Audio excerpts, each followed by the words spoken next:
L'Afrique du Sud est le pays le plus industrialisé du continent africain, mais c'est aussi dans la zone le plus touchée par l'épidémie Covid-19. Et ce mercredi soir, le président sud-africain a de nouveau dressé ce constat.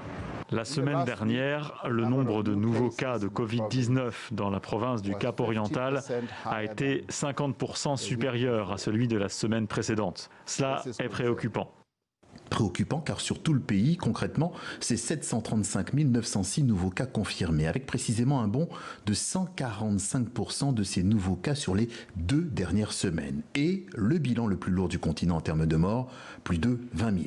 Pourtant, nous ouvrons les voyages internationaux à tous les pays, sous réserve des protocoles sanitaires nécessaires et de la présentation d'un certificat Covid-19 négatif.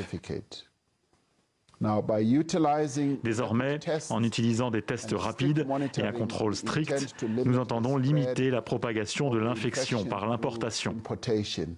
C'est donc la confirmation et l'élargissement d'une politique amorcée en octobre dernier, quand un premier vol en provenance de Dubaï avait atterri au Cap après plus de 6 mois de fermeture du trafic.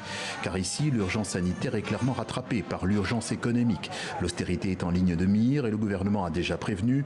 Pour aider à la consolidation de la dette, il y aura des augmentations d'impôts, environ 642 millions de dollars en 2021-2022, et puis le double sur l'exercice suivant, et encore le double l'année d'après.